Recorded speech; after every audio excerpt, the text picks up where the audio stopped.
तर आपण आज नेक्स्ट टॉपिक बघणार आहोत कनेक्टिंग लिंक। कनेक्टिंग लिंक म्हणजे जोडणारे दुवे। कनेक्टिंग लिंक म्हणजे जोडणारे दुवे। त्याचा अर्थ असा होते की दोन वेगवेगळ्या गटाचे प्राणी हे एकमेकाशी मॉर्फोलॉजिकली कनेक्टेड असतात। म्हणजे त्यांचे कॅरेक्टर म्हणजे त्यांचे शारीरिक लक्षणे हे काय करत असतात म्हणजे का एकमेकाशी रिलेशन त्यांचा संबंध एकमेकाशी जोडल्या जाते।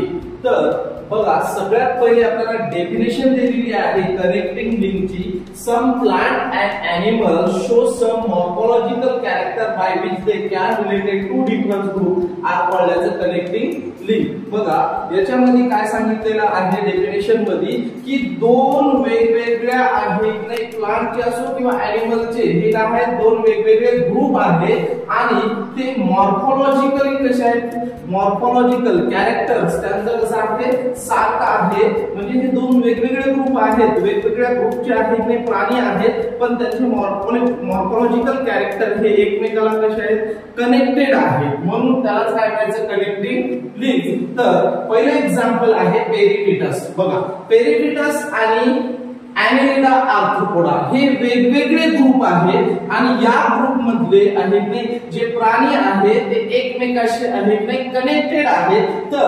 पेरिफिटस मध्ये जर बघितलं तर त्याच्या शरीरावर सेगमेंटेड आहे, ॲनिलिडाच्या शरीरावर सेगमेंटेड आहे, आर्थ्रोपोडाच्या शरीरावर काय आहे सेगमेंटेड आहे। मग नंतर थिन क्युटिकल सांगलेला आहे। ॲनिलिडा पण थिन क्युटिकल आहे, आर्थ्रोपोडा पण काय आहे थिन क्युटिकल आहे। नंतर ओपन सर्क्युलेटरी सिस्टीम आहे जे ओपन सर्क्युलेटरी सिस्टीम आहे जे ब्लडच्या दोन टाइप्स आहे, एक आहे क्लोज सर्क्युलेटरी सिस्टीम आणि दुसरी आहे ओपन आहे सर्क्युलेटरी सिस्टीम।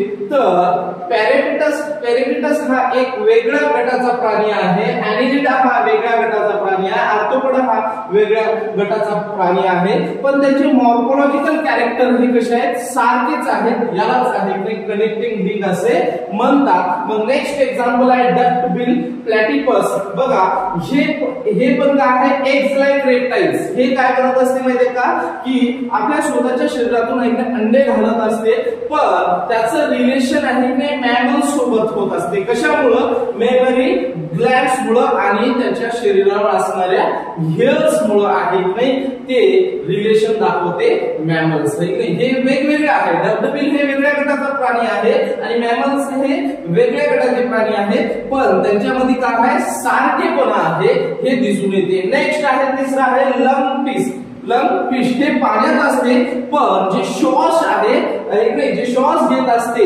तर ते लंगफिश लंग्स न घेत असते, फुफ्फुसाद्वारे श्वास घेत असते। म्हणजे जेवढे पण टेरेस्ट्रियल एनिमल्स आहेत ते फुफ्फुसाद्वारे काय करत असतात श्वास घेत असतात। पण एक फिश आहे पाण्यामध्ये राहते ते ॲक्वॅटिक आहे पण ते श्वास फुफ्फुसाद्वारे घेत असते।